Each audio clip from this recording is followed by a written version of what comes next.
What's up guys, CBlocks here, back on our video. Today we have every single part we need for my Enduro e-bike. We have the motor right here, the front wheel, which I said in the part 1, the seat, which I took from my old bike, the suspension and all the components. We have the battery I showed last video, the screen, the controller, and all of the other parts that go in between. So my e-bike frame is almost completely done, but now we have to put in the suspension and the wheels, so I'm gonna do that right now. So first I put this on the wrong way, so I'm gonna take out this.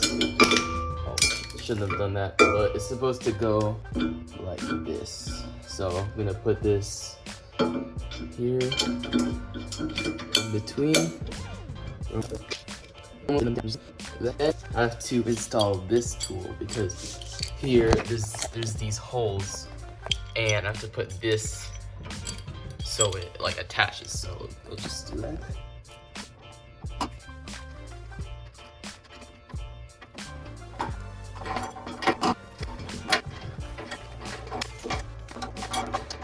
Alright, so now we have the front suspension installed. Now it's time to put on the front wheel. Alright, so we're going to put on the front wheel. This is pretty straightforward.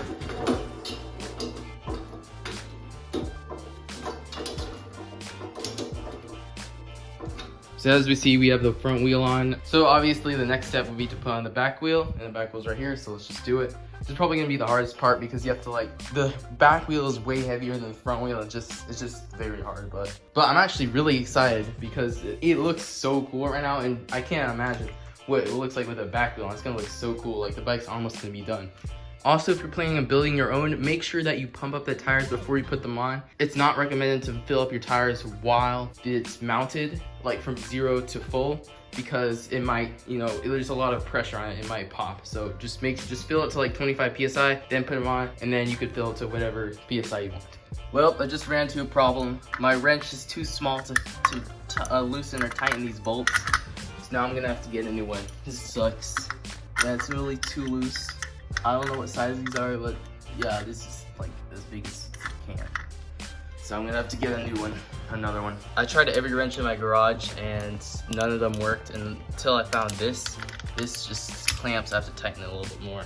This clamps over this, and I can now loosen them and then put them on, then tighten them. I'll probably have to get a real one because this is like not the size. Maybe I'm not gonna go riding until I get the right tool so I can really just lock them down. So now we have the front and rear wheel on with the rotor. I actually tried to install it without the rotor, the brake rotor, and yeah, I have to take it off and install it again. Got another problem. I was using this disc spacer that I watched an Endo Prism's video, and honestly it doesn't fit for my bike because there's so little clearance that when I put this on, the actual wire, the actual motor cable was like getting squeezed, and that obviously would not work. So I had to take it off, and I don't know if I need a smaller disc rotor. I have some of these, some shim sets. This is I put 10 shim discs together and taped them,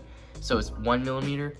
But I don't think that's enough. I might have to get a 5mm because this is 10mm.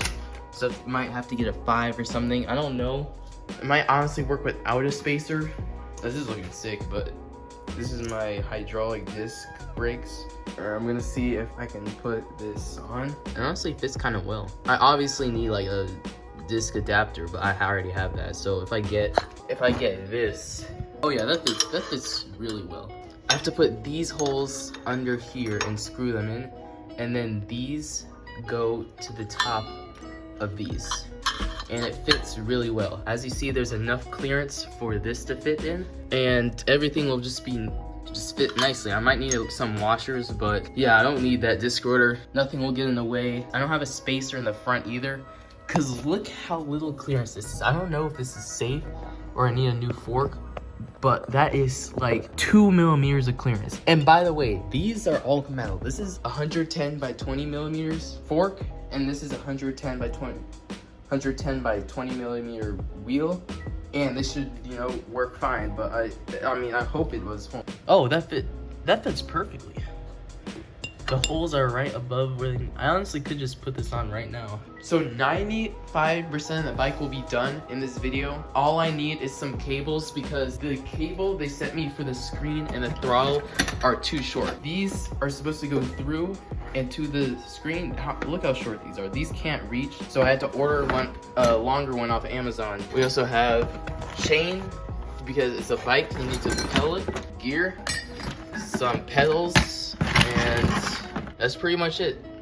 Oh yeah, we have the chain tensioner. I'll probably leave all the links to where I bought all this stuff in the description. So I'll get back to you when probably the whole bike is done. Another problem I have with this rear wheel kit is that this can't fit on. This came in the box just separately, and I noticed that this was to hold the cable back so it doesn't rub on your wheel. Problem is that this is way too big to fit on this. So this can go through everything but this. And the thing is that this isn't actually this orange thing isn't connecting to my controller. So I technically could cut it off, but I just don't want to because I could get a new controller. If you run into the same problem, it would be probably fine. All you have to do is just route your cables along these, and it should be out the way. Just make sure that they're like kind of out so they're away, you know, from the rear wheel, and they shouldn't be rubbing. And yeah, so I put on the kickstand so we can start putting on front and rear brakes and just all of the wires and stuff. I'm now screwing in the front disc adapter. This is taking a very long time because these bolts are tight, but I guess it's a good thing because, you know, it will stay in. So I ran into a problem yet again. My actual brake is too short, you know, like it can't even reach from this to here. It's just way too short. So this is how it's supposed to be mounted. Just needs a longer wire. I'll probably have to buy it. So I successfully mounted the front brakes. I had to make it so it sloped downwards, so every time I brake I have to move my hand over it to brake.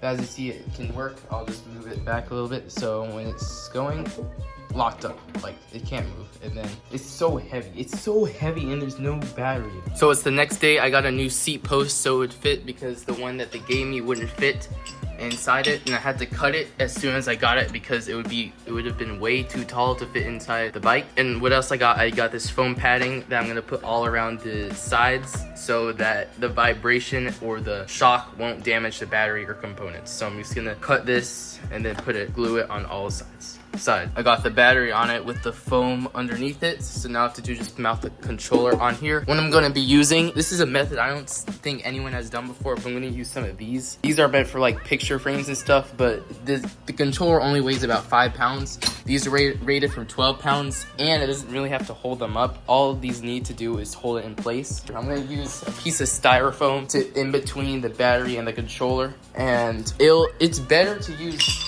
these instead of like drills because it's easier to get them out. You don't have to drill, make it look worse, and you don't just have to do it.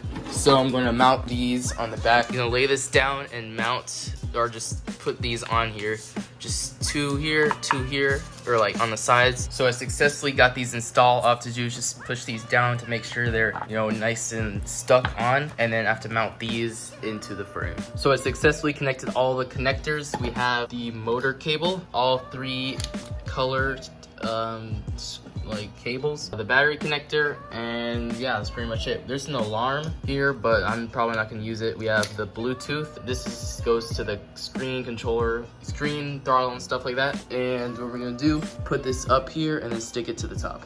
So as you see, the command strips, you know, stuck really nicely. I still got to apply pressure to make sure that they stick and hold, you know.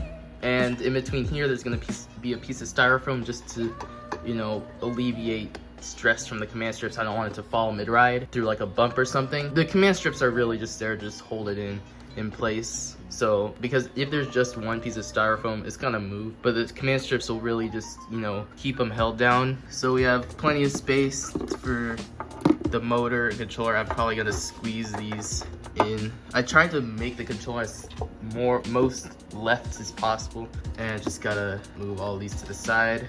So technically it is drivable now, but I still need to wait for a few parts The brakes aren't even on yet. I'm still having problems with the brakes. But yeah, so we have the XT60 connector that goes to the controller. So technically, I purchased an adapter for this, but since it's so long, I don't need it anymore. So yeah, I'm probably gonna have to return the one I bought off Amazon. What else do we have? We have the charger. I don't know why they sent me this one. This is so small. This is for like the hoverboards. But yeah, I need one because I'm going to be having an extension cable that goes all the way, I don't know if you can see this, through this hole. I'm going to be super gluing down the connector. Once it's extension cable, it will go all the way up there, and I'll be having to charge it through here because there's literally no other way. If I don't have the extension cable, I'm gonna have to take off the metal cover every time I want to charge it, and that will be such a pain. I could, nah, these won't work. Yeah, the charger won't be able to get through. The motor cable goes under here and out through there, and all my brake cables will go through here, up there, through these two holes up here, and then into the brake, you know, throttles or whatever. I don't know what they're called. So right now the only thing I have left are the pedals, the chain, and the throttle and extension cable. I connected the screen to the controller, and we're gonna turn on for the first time to see what it's gonna look like, if it's gonna turn on, gonna see anything. Power button on. Yeah, this is the brand I bought it from, NB Power, 71%. I love so much that this screen has the percentage instead of like the voltage. It just makes it way easier to read. So I have 71% left in my battery. We have it in kilometers. I have to change that. We have the assist. I can turn it up and down. The clock, I think that's supposed to be time. We have the watt used. Let's go into settings. I don't know how to do that mode. Oh, I'm not gonna mess with the settings or anything. Max speed 45 kilometers. I haven't even been this, so I don't know. But yeah, this is how it's gonna look. Really cool. I think I'm gonna end this video here. Next video will be the whole bike is done. We're gonna do some speed tests, range tests, and upcoming videos. I've gotten so much progress done in this video. I was considering about ending the video yesterday, but I waited until the foam and the new seat post came so I can just get this pretty much all done. But yeah, this is looking really good so far. I'm excited because it's gonna be done this week. But yeah, so hope you guys enjoyed this video. Please like, comment, and subscribe for more videos. See ya, bye.